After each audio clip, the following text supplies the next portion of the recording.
मित्रों नमस्कार। मैं राज ज्योतिष गुरु फिर से हाजिर हूँ आप लोगों की सेवा में।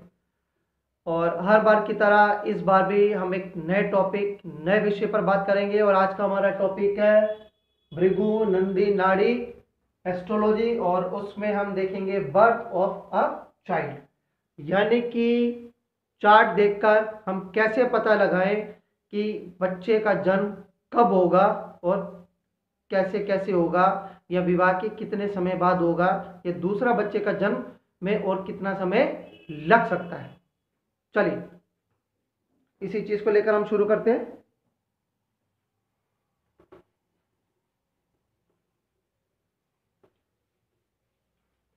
देखिए, इससे पहले हम आगे बढ़े, हमें कुछ एक कंसेप्ट है वो समझ लेने चाहिए।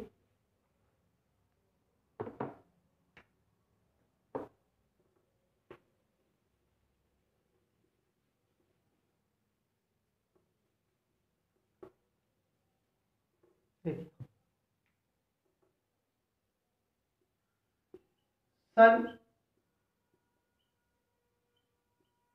एंड मार्स ये है पुत्र कारक ग्रह।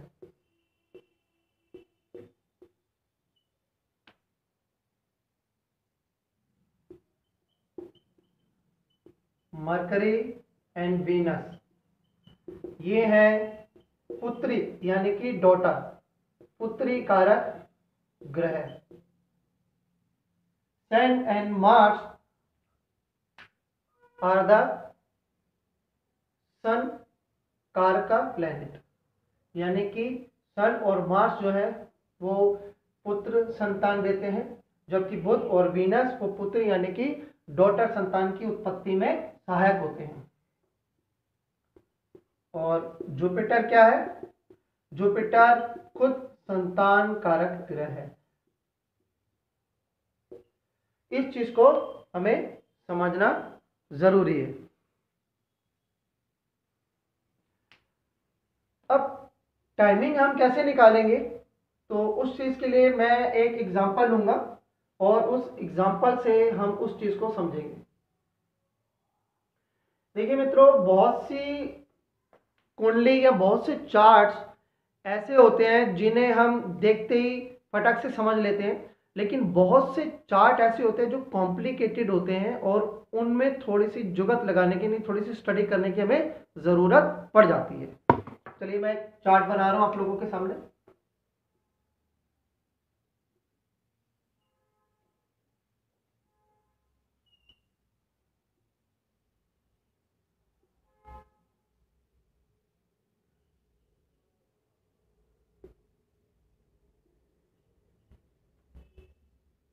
मान लीजिए कि सिंह लगन का चार्ट है।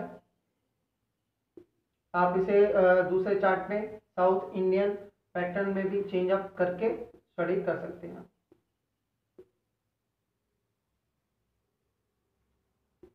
Jupiter, air, Venus, Mars, Ketu, Rahu, moon, sun and Mercury. आप इसे माने कि बिल्कुल राहु अभी यहाँ पर पहुंचा ही है, यानी कि जस्ट आप मान लीजिए कि 29 डिग्री का है, और बुध यहाँ पर वक्री है और अस्त है, डब्ल्यू यहाँ पर अस्त और वक्री है सन के साथ। सेक्शन देखिए चार्ट को समझ लीजिए। Rahu is in Virgo sign, moon in Libra, Venus Mars Ketu in Pisces, ये गुरु की मीन राशि में है।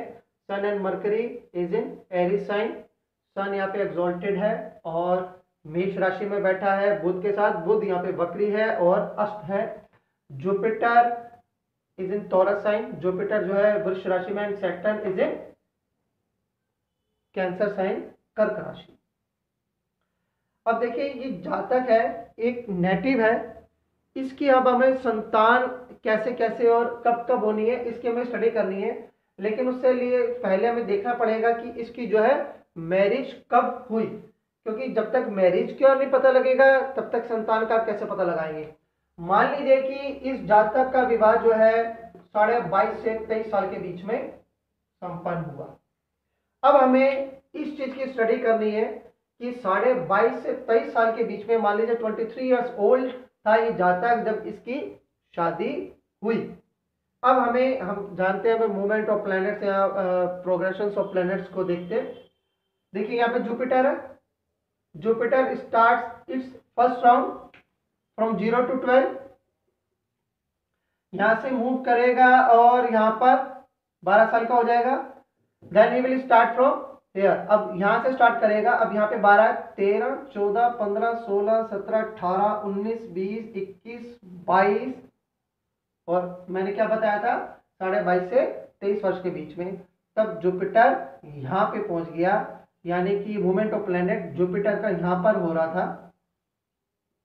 23 या 22.5 साल का यहाँ पे पहुंचा है जब इस जातक की मैरिज संपन्न हुई। He will got married। अब यहां से अब हमें आगे स्टडी करना है, क्योंकि शादी हो चुकी है।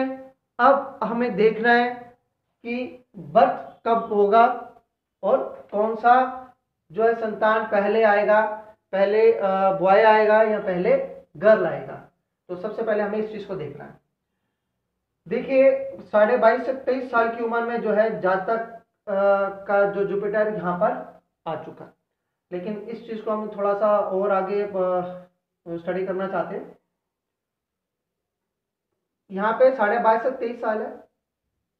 उसके बाद जुपिटर विल मूव हियर, वो यहाँ पर मूव करेगा, लेकिन यहाँ पर कोई संतान उत्पन्न नहीं हुई। इसके बाद जुपिटर यहां मूव करेगा और इसके बाद जुपिटर यहां मूव करेगा। अब इसे देखिए, ये हमने समझ लिया कि जुपिटर यहां पर है प्रोग्रेशन में, दैट्स अ प्रोग्रेशन। हमने देखा जातक 22.5 से 23 साल का था। अब यहां पर हम सैटर्न को देखते हैं। देखिए जुपिटर मूव करेगा तो बाकी प्लैनेट्स भी मूव करेंगे ना। अब सैटर्न को हमने देखना है कि वो सैटर्न कहां पे था। सैटर्न यहां पर है।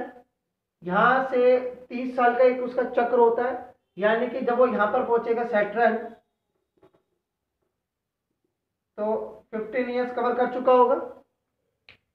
15 आगे उसे यहां से लगाएं। जब वो यहां से यहां पहुंचेगा तो 15, यहां से मूव करेगा 17.5, 20, 22.5 और जब यहां से 22.5 जब पूरे करेगा तब सैटर्न, यानी कि 22.5 को जब पूरा कर लेगा तो तब सैटर्न जो है यहां पर होगा। यानी कि इस समय जो प्रोग्रेशन चल रही है उसमें जुपिटर और सैटर्न जो है, जब इस जातक की शादी हुई जुपिटर और सैटर्न जो है मेष राशि में प्रोग्रेशन कर रहे थे। अब क्योंकि ये मेष राशि में प्रोग्रेस कर रहे थे, जुपिटर और ये दोनों ही एरीज साइन के अंदर है, मेष राशि के अंदर है, इसे नोट कर लीजिए। अब यहां से राहु को स्टडी करते हैं। 18 ईयर्स में, यानी कि 18 साल में राहु अपना चक्र पूरा करता है। यानी कि राहु यहाँ पर है, मैंने कहा था अभी से ये माने कि यहाँ से बिल्कुल अभी यहाँ पर पहुंचा ही है 29 डिग्री का। जस्ट धीरे धीरे आगे मूव करेगा। राहु उल्टा चलता हम सब जानते हैं। अगर यहां पर स्टार्ट करेंगे तो जब राहु यहां पर होगा तो 9 ईयर्स हो चुके होंगे, कंप्लीट हो चुके होंगे। वो यहां पे है, यानी कि राहु का पॉइंट यहां पर होगा, राहु स्टार्टिंग पे। अब देखिए, अब हमें पता करना है कि राहु कहाँ होगा। चलिए यहाँ पे 9 है तो वापस राहु घूम के यहाँ तक आ चुका होगा, तो यहाँ पे 18 साल हो चुके होंगे, कंप्लीट हो चुके होंगे। यहाँ पर 9 ईयर्स वापस घूमेंगे तो राहु अपना एक चक्र पूरा कर चुका होगा, 18वें साल में वापस इस पॉइंट पर होगा। ये है 18 साल, यहां पर पहुंचा 18 साल हो चुका है। यहां से यहां तक चलेगा 18 में, यानी कि 1.5 साल और होंगे। 18 और 1.5 19.5, 19.5 में यहां से यहां तक 1.5 साल और प्लस कीजिए, 21 ईयर्स। अब यहां से यहां तक मूव कीजिए, 22.5 और यहां पर मूव कीजिए। तो अब यहां पर जब वो आएगा, यहां पहुंचेगा तो 22.5 हो चुके होंगे, और उसके बाद जब यहां से प्रोग्रेस करना शुरू करेगा तब वो 22 के बाद वो इस पॉइंट पर प्रोग्रेशन करना शुरू करेगा। यानी कि जब इस जातक की शादी हुई तब जो है राहु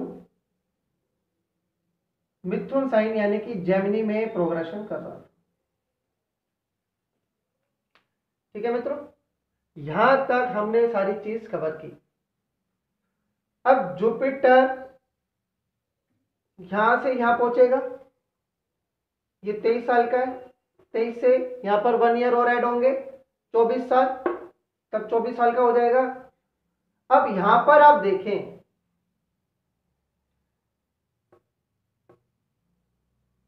यहां पर आप देखें कि यहां जुपिटर है,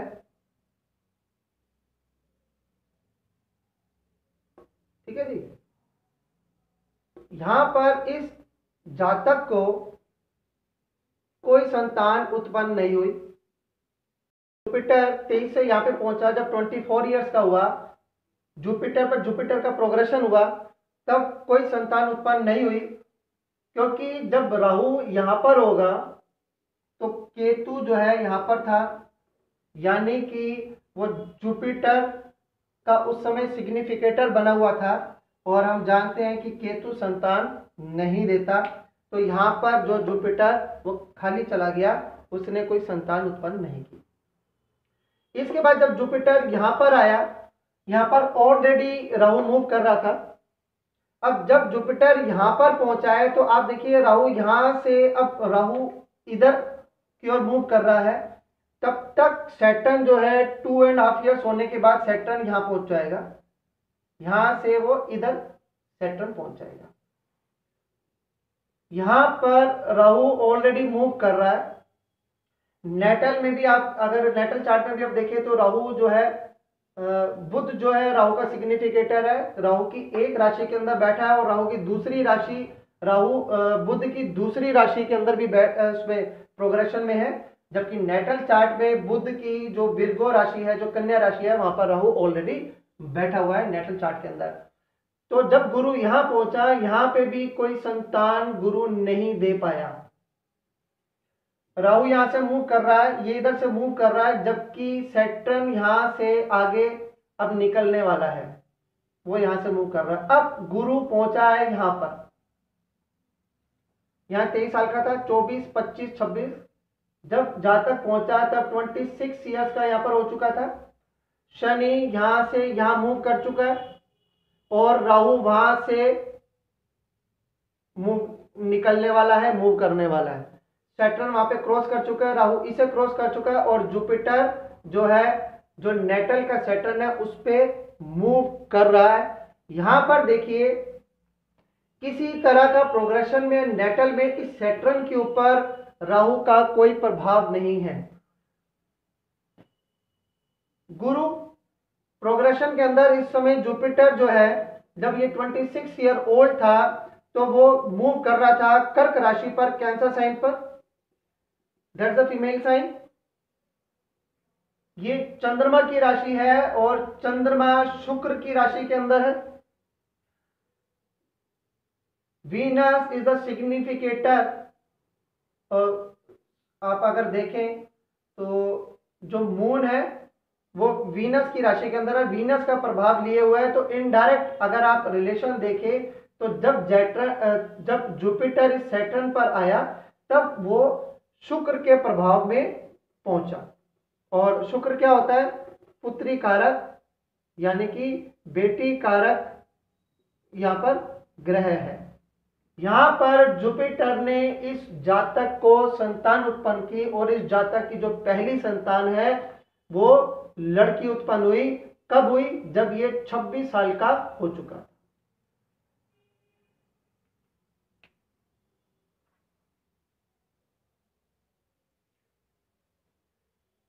जुपिटर कर्क राशि के अंदर है।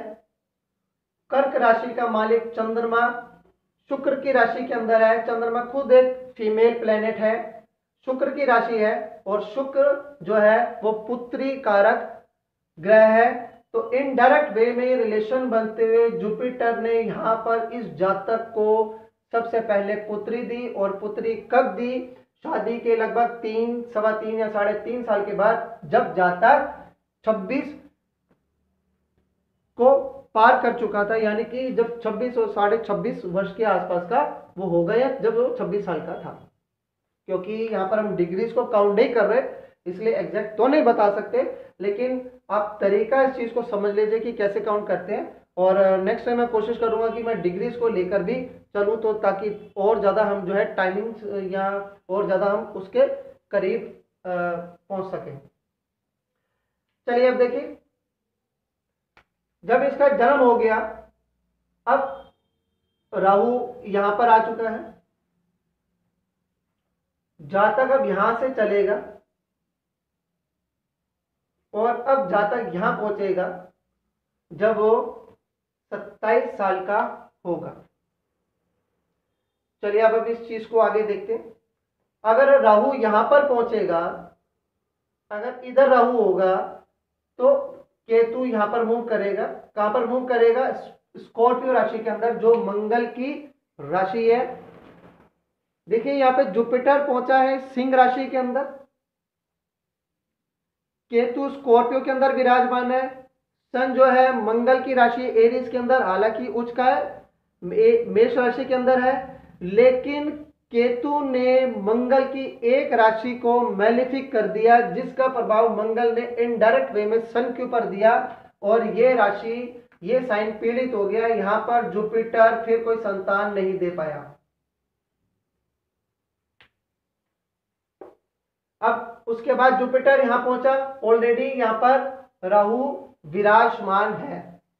फिर उसके बाद जब राहु यहां पर पहुंचा, तब यहां पर फिर से राहु ने साइन बदला और केतु यहां पर आ गया, ये साइन भी खाली चला गया।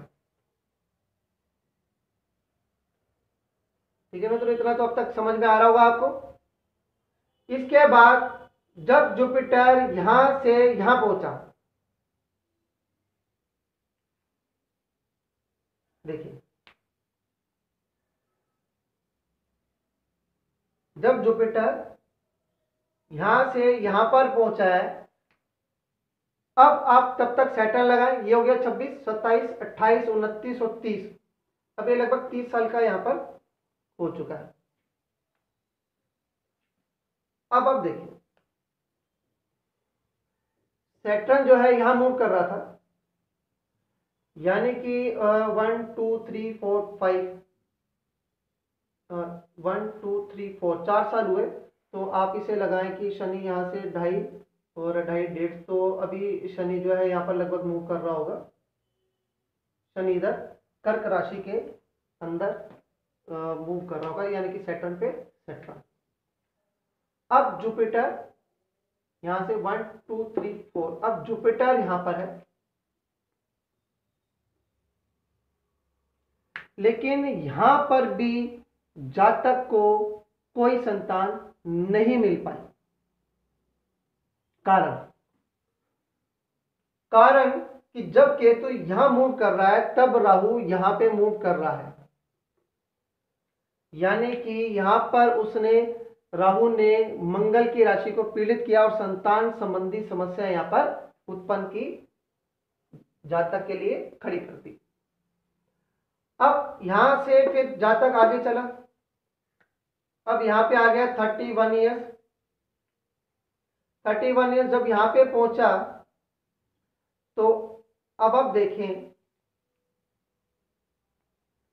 जब गुरु ने यहां पर प्रोग्रेशन की, उसके बाद केतु यहां पर मूव करेगा, राहु यहां से यहां पर मूव करेगा। राहु ने संतान कारक ग्रह को यहां पे पीड़ित कर दिया, परेशानी क्रिएट कर दी। यहां पर भी जातक को कोई संतान उत्पन्न नहीं हुई। अब उसके बाद जातक आगे मूव कर रहा है, यहां पे पहुंचा है जब 32 ईयर्स का हो चुका है जातक। देखिए अब जातक हो चुका है 32 ईयर्स। जब 32 ईयर्स का होगा उसके बाद थोड़े टाइम बाद केतु यहां से यहां पे मूव करेगा और राहु यहां से यहां पे मूव करेगा। सैटर्न अभी यहां पर मूव कर रहा है, सैटर्न थोड़ा सा पार होके और आगे आ जाएगा। यहां पर जुपिटर पहुंचा है 32 ईयर्स का है, लेकिन यहां पर अभी शनि क्योंकि केतु के साथ है और उसकी एक राशि में यहां पर राहु बैठा है, तो इस साइन में भी जुपिटर जातक को कोई संतान नहीं दे पाया। अब इसको आप आगे समझें। जब जुपिटर यहां पे पहुंचेगा कुछ समय बाद, तब तक ये केतु यहां पे शनि को छोड़ चुका होगा। जुपिटर यहां पे है, राहु यहां से यहां मूव कर चुका होगा, जबकि शनि यहां पे अभी मूव ही कर रहा होगा, क्योंकि शनि को एक राशि पार करने में 2.5 साल लगते हैं, हम अच्छी तरह से जानते हैं। यहां से केतु शनि को पार करके निकल चुका है, शनि केतु से आगे निकल चुका है। Shani is moving in Leo sign. Jupiter का शनि के घर में आना, शनि के साथ रिलेशन बनाना, शनि जो है सन राशि है, शनि सूर्य की राशि में मूव कर रहा है। हालांकि राहु यहां पे शनि की एक राशि में मूव जरूर कर रहा है, लेकिन यहां पर आप गोचर में देखें तो यहां पे शनि जो है सूर्य की राशि में है और यहां पर सूर्य बिल्कुल स्ट्रॉन्ग पोजीशन बनाकर बैठा है। यहां से ये आगे निकल चुका है, यहां पर सैटर्न के ऊपर अभी मूव नहीं किया, लेकिन उससे पहले ही जुपिटर को यहां पर जैसे ही मौका मिला तो जुपिटर ने यहां पे जो है सन यानी कि बेटा इस जातक को उत्पन्न कर दिया, इस जातक को पुत्र की प्राप्ति करवा दी। यहां पर क्योंकि सन उच्च का यहां पर बैठा है, तो यानी कि सन स्ट्रॉन्ग पोजीशन में है, यानी कि इस जातक को एक पुत्र तो होना ही था, जैसे कि आप इसके अंदर देख सकते हैं। अब क्योंकि देखिए यहां पे क्या जैसे कि राहु ने शनि की एक राशि को पीड़ित तो किया ही किया, और केतु भी हालांकि युति में आ गया, सैटर्न के ऊपर नहीं आ पाया, डिग्री वाइज उनका मिलाप नहीं हो पाया, लेकिन यहां तक वो पहुंच चुका। तो हम ये कह सकते हैं कि इस जातक का जो जन्म होगा, यानी कि इसके पुत्र का जो जन्म होगा वो ऑपरेशन से हो सकता है, परेशानियों से हो सकता है, यानी कि सीजेरियन से हो सकता है, आसानी से नहीं होगा, कोई ना कोई कॉम्प्लिकेशन, कोई ना कोई परेशानी इस पुत्र के जन्म में राहु जो है क्रिएट करेगा। तो आप देखिए कि जब जुपिटर यहां पहुंचा है तब उस सन की यानी कि पुत्र की प्राप्ति हुई है, और बेटी जो है जब ये 26 साल का था तब बेटी उत्पन्न हुई थी। अब यहां से लगाए 1 2 3 4 5 6, जैसे ही 6 प्लस पहुंचा, छठा साल पार किया, उसको पुत्र रत्न की प्राप्ति हो गई, यानी कि इन दो बच्चों के बीच में 6 प्लस कह सकते हैं ईयर्स का डिफरेंस था। जी हाँ, जिस जातक की ये कुंडली मैंने आपके साथ डिस्कस की है, मैं आपको बता दूं,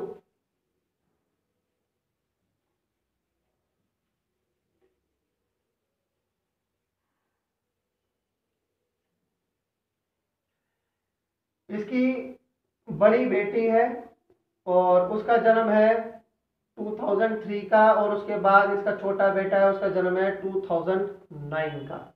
अगर हम मंथ और डेज में करेंगे, काउंट करेंगे पूरा, तो लगभग 6 प्लस का दोनों के अंदर डिफरेंस आता है।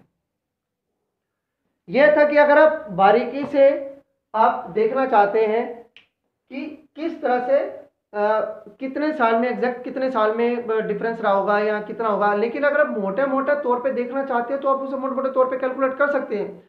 आप शादी के वर्ष तक पहुंचिए कि वो कितने साल की उम्र में उनकी शादी हुई, वहां से आप पुत्र कारक जुपिटर को मूव करना शुरू कर दीजिए। आगे देखिए कि सबसे पहले वो कौन से ग्रह से मिल रहा है, फिर उसके बाद कितने टाइम बाद कितने ग्रह से मिल रहा है, और थोड़ा मोटा मोटा आप अंदाजा लगाएंगे तो आप कुंडली देखकर इतनी कैलकुलेशन शायद आपको करने की जरूरत ना पड़े, क्योंकि ये मैंने आपको बताया है, दिखाया है, इसलिए आपको लग रहा होगा कि कैलकुलेशन बहुत भारी है। लेकिन अब 2 4 5 6 कुंडलियों को जब आप लगातार करने लग जाएंगे तो आपको यही कैलकुलेशन बहुत छोटी सी लगेगी, बहुत आसान सी लगेगी। जुपिटर लगभग 12 महीने हम उसे काउंट करते हैं, लेकिन एक महीना वो वक्र भी होता है, तो थोड़ा बहुत टाइम जो है ऊपर नीचे हो जाता है। अब शनि है, 2.5 साल में हम उसे मूव करते हैं, राहु को 1.5 साल में हम पीछे की ओर मूव करते हैं। बस ये 3 ग्रहों को आपने देखना है। राहु परेशानी क्रिएट करेगा, राहु सिरजेरियन देगा, अड़चने देगा, रुकावटें देगा। केतु संतान नहीं होने देगा। बस यही 2 4 प्लैनेट्स हैं, इनको ही आगे मूव करते चले जाइए। सन और मार्च आपको पुत्र की उत्पत्ति करवाते हैं, और बुध और वीनस आपको कन्या संतान की उत्पत्ति कराते हैं। बस इसी चीज़ को आपने ध्यान रखना है, और मैं आपसे यही रिक्वेस्ट करूंगा कि इस चीज़ को आप लगा के देखें। देखिए मैं फिर बता रहा हूँ, बहुत सी कुंडली जो है इतनी आसान होती है कि सीधा सा फॉर्मूला फिट हो जाता है। बहुत सी कुंडली और भी ज़्यादा आसान होती है कि आप मोटे मोटे तौर पे देख के भी अगर किसी को बता देते हो तो वो भी सही निकलता है। लेकिन बहुत सी कुंडलीज में पेच होते हैं, कॉम्प्लिकेशंस होते हैं। अगर आप ये फॉर्मूला किसी कुंडली पे लगा रहे हैं और वो कुंडली कॉम्प्लिकेटेड आपको नहीं लग रहा है तो परेशान होने की जरूरत नहीं है। जरा गौर से बैठकर ध्यान से सोचिएगा, आखिर उस कुंडली में ऐसा कौन सा पेच आ रहा है जो आपके पकड़ में नहीं आ रहा है। अगर वो पेच आपके पकड़ में आ जाएगा तो ये फॉर्मूला आपकी कुंडली पर भी फिट बैठ जाएगा। चलिए मित्रों, रात के समय 11 बज रहे हैं, लेकिन मेरे मन में था कि मैं आप लोगों के लिए ज़रूर ये वीडियो बनाऊं, तो मैंने कोशिश की है। अगर कुछ कमी रही हो तो कृपया मुझे बताइएगा। देखिए, जैसे आप लोग भी स्टूडेंट हैं, मैं भी एक स्टूडेंट हूँ, मैं भी ज्योतिष का छात्र ही हूँ। मैं भी आप लोगों की तरह सीख रहा हूँ, और जब तक जीवन है तब तक मैं भी ज्योतिष को सीखता रहूँगा जैसे आप लोग सीख रहे हैं। तो अगर आप कोई कमी रह गई हो तो कृपया मुझे ज़रूर बताइएगा, और अगर आपको जानकारी अच्छी लगी हो तो इस वीडियो को लाइक कीजिएगा, शेयर कीजिएगा, और अगर मेरा चैनल आपने अब तक सब्सक्राइब नहीं किया है तो इसे सब्सक्राइब भी ज़रूर कर लीजिएगा। जय माता दी।